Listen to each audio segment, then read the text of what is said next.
इयत्ता 4 विषय मराठी सरावन महिन्यात. कवितेचं नीट वाचन करा. सरावन महिन्यात कवी आहेत लोकराम शेंडे. ही कविता झाडी बोली भाषेत आहे. ही भाषा महाराष्ट्रातील भंडारा, गोंदिया, चंद्रपूर व गडचिरोली जिल्ह्यामध्ये बोलली जाते.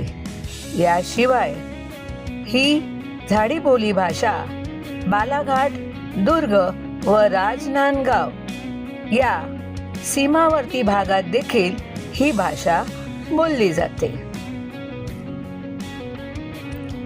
आज आपण या झाडी बोली भाषेतील शब्दांचे अर्थ पाहणार आहोत. कारण विद्यार्थी मित्रांनो, हे शब्द तुम्हाला नवीन आहे. या शब्दांचे अर्थ तुम्ही तुमच्या वहीमध्ये लिहून घ्या. उदाहरणार्थ, आपण म्हणतो श्रावण, ते म्हणतात सरावण. अशा प्रकारे शब्द आहेत. हे शब्द तुम्ही तुमच्या वहीमध्ये लिहून घेतलेत तर ही कविता समजण्यास तुम्हाला अत्यंत सोपी जाईल. आपण बेडूक म्हणतो ते भेपक्या म्हणतात. आपण डराव म्हणतो ते डुरुक डुरुक म्हणतात. आता या कवितेवरचे स्वाध्याय बघा. या कवितेत कोणत्या महिन्याचे वर्णन आहे? श्रावण.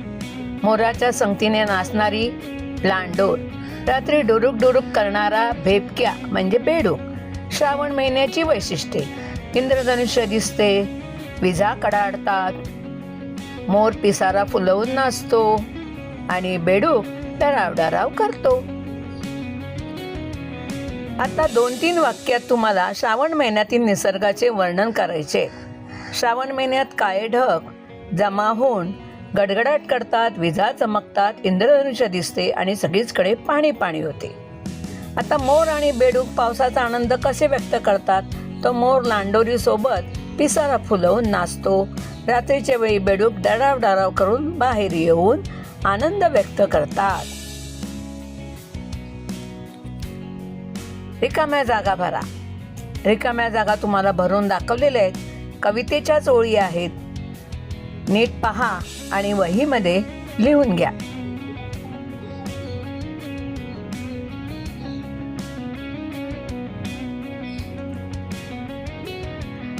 आता तुम्हाला गद्यमय अर्थ दिलेला आहे. कवितेतली ओळ तुम्हाला ओळखायची आहे.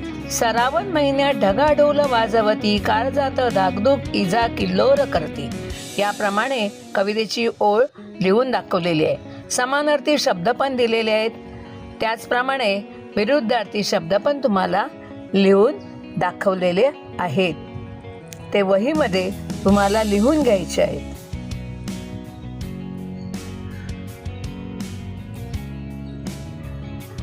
कवितेत आलेले शब्द शोधायचे आहेत. श्रावणला सरावण, आभाळीला आभारी, काळजातला कारजात, थाटातला ठाठात. त्याच्यानंतर पूर्ण करायचे शब्द: ढास, बेडूक, नाकतोडा आणि गोगलगाय. आता खाली काही तुम्हाला कोडी दिले, ती ओळखायची आहेत. पहिलं कोडं आहे बेडूक आणि दुसरं कोडं आहे मोर. विद्यार्थी मित्रांनो, व्हिडिओ आवडला असेल तर नक्की लाईक करा. धन्यवाद.